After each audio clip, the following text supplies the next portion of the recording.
আসসালামু আলাইকুম প্রিয় দর্শক, আপনাদের প্রত্যেককে আমন্ত্রণ জানাচ্ছি এই বিশেষ পর্যালোচনায়। ভারতে মুসলিম সন্দেহে হিন্দুকে মারধর, অদ্ভুত যা ঘটল সত্যি অন্যরকম এক ঘটনা। ভারতে অব্যাহতভাবে সংখ্যালঘুদের উপর নির্যাতন করা হচ্ছে। সংখ্যালঘুদের মধ্যে মুসলমানদের উপরই বেশি আক্রমণ হচ্ছে। এরপর খ্রিস্টান, শিখ, পাহাড়ি এবং অন্যান্য ক্ষুদ্র জাতিগোষ্ঠীর উপরও আক্রমণ থেমে নেই।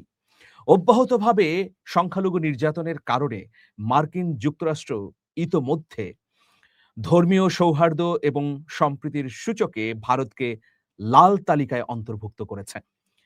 একটি দেশকে তখনই লাল তালিকায় অন্তর্ভুক্ত করা হয় যখন সাম্প্রদায়িক সম্প্রীতির ক্ষেত্রে দেশটি সীমা লঙ্ঘন করে বা ভয়াবহ অপরাধমূলক কর্মকাণ্ড করে।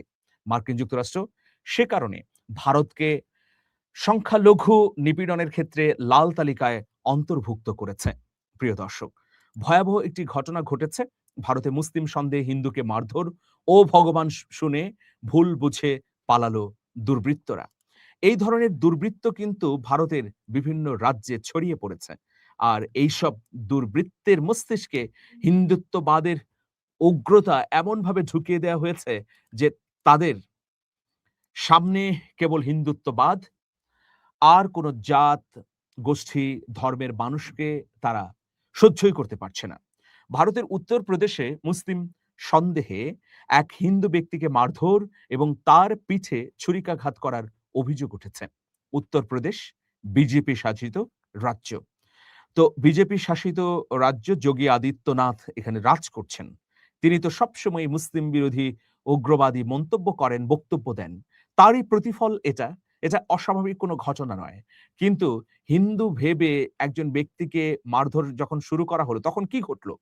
দেশটির একটি সংবাদ মাধ্যম জানিয়েছে যে রাজ্যের সিদ্ধার্থনগর জেলার ভবানীগঞ্জ থানার একটি গ্রামে এই ঘটনা ঘটেছে। মারধরের শিকার ওই ব্যক্তির নাম লালমান মৌর্য। তিনি রাজ্যটির বলরামপুর জেলার মোহাম্মদপুর গ্রামের বাসিন্দা। সাংবাদিকদের কাছে দেয়া এক সাক্ষাৎকারে মৌর্য বলেন, মেয়ের বাড়ি থেকে ফেরার পথে ছুরিকাঘাত এবং মারধরের শিকার হওয়ার পর তাকে গালিগালাজ করা হয় এবং তার কাছ থেকে টাকা পয়সা কেড়ে নেওয়া হয়।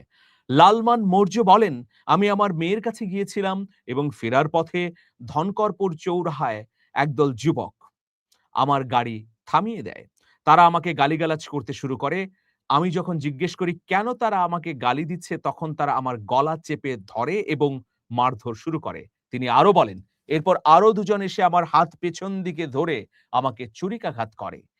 তাদের সন্দেহ ছিল যে আমি একজন মুসলমান এবং তাই আমাকে আক্রমণ করা হচ্ছিল। এরপর তিনি ভগবানের নাম ধরে চিৎকার করলে হামলাকারীরা তাকে হিন্দু বলে ছেড়ে দেয় এবং যে তাকে ছুরিকাঘাত করেছিল সে সেখান থেকে পালিয়ে যায়। দর্শক, লালবান মৌর্যের অভিযোগ দুর্বৃত্তরা তার কাছ থেকে ২ লাখ টাকা লুট করে নিয়ে গেছে।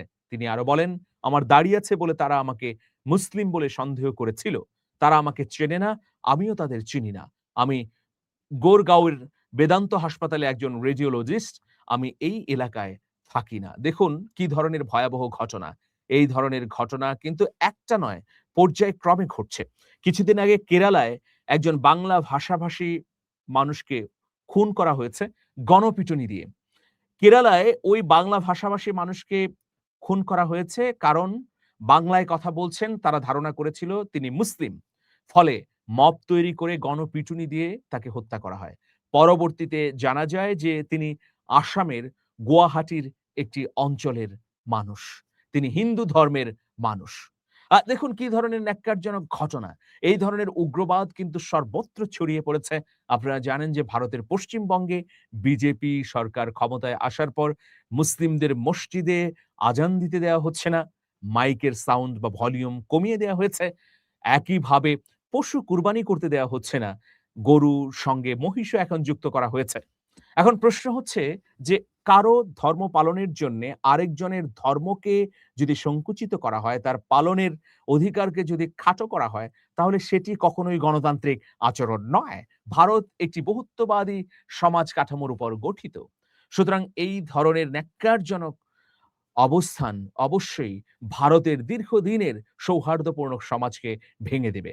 এখন প্রশ্ন উঠে যে হিন্দুদের ভগবান হবার কারণে যদি গরুকে কুরবানি না দেওয়া যায়, তাহলে পূজা করা মুসলমানদের জন্যে সবচেয়ে বড় ৩ টি অপরাধের একটি।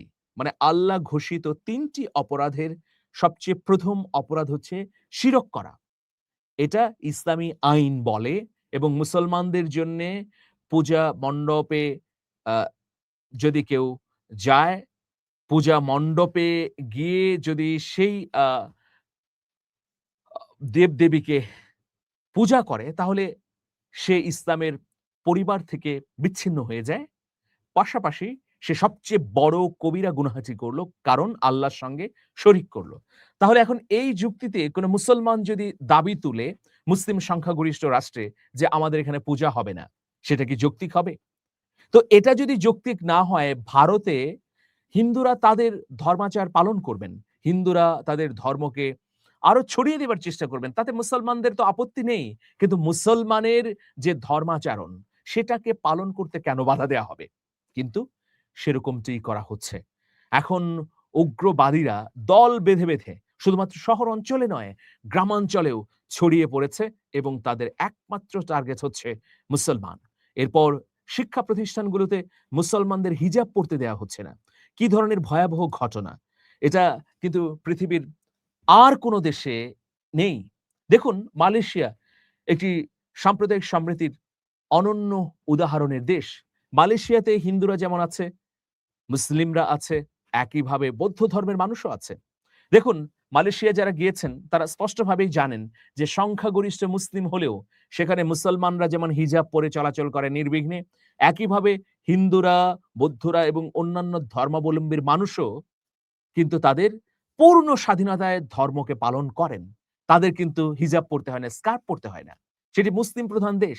তারা ঠিক শর্ট কার্টস পরে বা ছোট কাপড় পরে তাদের মতো করে স্বাধীনভাবে চলাচল করতে পারেন। এটাই তো সাম্প্রদায়িক সম্প্রীতির উদাহরণ। এখন মালয়েশিয়ার সংখ্যাগরিষ্ঠ মুসলিম তো বলতে পারে যে, "আমাদের ধর্মে পর্দা করা হচ্ছে ফরজ। সুতরাং আমরা পর্দা করব, তাদেরও করতে হবে।" কিন্তু সেটি তো করা হচ্ছে না। পৃথিবীর সভ্য কোন দেশ এটি করতে পারে না। যেটা আপনার ধর্মে নিষেধ, আরেকজনের জন্যে জায়েজ। শূকর খাওয়া আমাদের জন্যে নিষেধ, কিন্তু হিন্দু ধর্মের ভাই-বোনদের জন্য জায়েজ। সুতরাং আমাদের সামনে যদি কেউ শূকর খায়, তাহলে আমাদের কোনো ক্ষতি নেই। আমাদের শূকরের মাংস স্পর্শ করাই নাজায়েজ। কিন্তু আমরা কি শূকরের আ মাংস যখন খাচ্ছে বা শূকর যখন জবাই করছে, তখন আমাদের কোনো ঈমানে আঘাত করছে বা আত্মসম্মানে লাগছে? লাগছে না। আমরা অব্যাহতভাবে কিন্তু সেটাই দিচ্ছি। এখন দেখুন ভারত আ যে উগ্রবাদিতা আশ্রয় করে বেড়ে উঠতে চাইছে, যেটা সম্পূর্ণ বিরোধী কংগ্রেস সহ অন্যান্য বিরোধী রাজনৈতিক দল, তারা দল, মত, পথ নির্বিশেষে একটা সৌহার্দ্য সম্প্রীতির দেশ গড়তে চায়। কিন্তু তার বিপরীতে আ বিজেপি সহ আরো যে উগ্রবাদী সংগঠনগুলো আছে, তারা মুসলমানদের অস্তিত্বকে নির্মূল করে দিতে চায় প্রকাশ্যে ঘোষণা দিয়ে। সেই জায়গায় দাঁড়িয়ে সম্প্রীতির একটা ডাক দেয়া অপরিহার্য হয়ে পড়েছে। কারণ ধর্মের কারণে কেউ হত্যাকাণ্ডের শিকার হবে এটা মেনে নেওয়া যায় না। হ্যাঁ, যারা পশ্চিমবঙ্গের ভাই-বোনেরা দেখছেন এই আলোচনা তারা বলতে পারেন হিন্দু ভাই-বোনেরা যে আমাদের আ একজন ভাই আপনাদের দেশে খুন হয়েছে ন্যাক্কারজনকভাবে। তাকে মব তৈরি করে পুড়িয়ে মারা হয়েছে। তো এই ঘটনা ঘটেছে ময়মনসিংহে। এই ঘটনা যে ঘটলো এটা ন্যাক্কারজনক ঘটনা। এটাকে আমরা কখনোই স্বীকৃতি দেইনি। যারা এটা করেছে তারা ২ দেশের মানুষের মধ্যে সম্পর্ক নষ্ট করবার জন্যে করেছে। তারা একটা সাম্প্রদায়িক দাঙ্গা বাঁধাতে করেছে। দীপু চন্দ্র দাসের হত্যাকাণ্ডকে আমরা তীব্রভাবে ঘৃণা জানাই, নিন্দা জানাই। যারা এটা করেছে তারা কালপ্রিট, সমাজের নিকৃষ্ট। তাদের প্রতি আমরা ঘৃণা উচ্চারণ করি। আমাদের বাংলাদেশে এই ঘটনা তো অহরহ ঘটছে না। কিন্তু ভারতে ঠিকই মুসলিম নিপীড়নের ঘটনা অহরহ করছে। আমরা মুসলিম বলেই কি মুসলমানদের পক্ষে নিচ্ছি? না তা কিন্তু নয়। যেকোনো হিন্দু ভাই যদি বাংলাদেশে আক্রান্ত হয়, তারও পক্ষে নিতে আমরা প্রস্তুত বা পক্ষে নিয়েছি। আমরাই তো মন্দির পাহারা দিয়েছি গণ অভ্যুত্থানের পরে যেন আক্রান্ত না হয়। কিন্তু আজকে ভারতে আমরা যা দেখছি তা অত্যন্ত দুঃখজনক ঘটনা। সভ্য সমাজ, সভ্য রাষ্ট্র কখনোই একটি ধর্মের কেবল পৃষ্ঠপোষকতা দিয়ে অন্য ধর্মকে দমন করতে পারে না। পৃথিবীতে আরেকটি নিকৃষ্ট রাষ্ট্র আছে ইসরায়েল। সেই রাষ্ট্রের আচরণ যদি ভারতের বর্তমান সরকার করে তাহলে খুবই দুঃখজনক হবে। যদিও শুভেন্দু অধিকারী তাই বলেছেন কিছুদিন আগে যে গাজার মতো পরিণতি ভোগ করতে হবে ভারতের পশ্চিমবঙ্গে মুসলমানদের। খুবই ন্যাক্কারজনক, নিন্দনীয় মন্তব্য।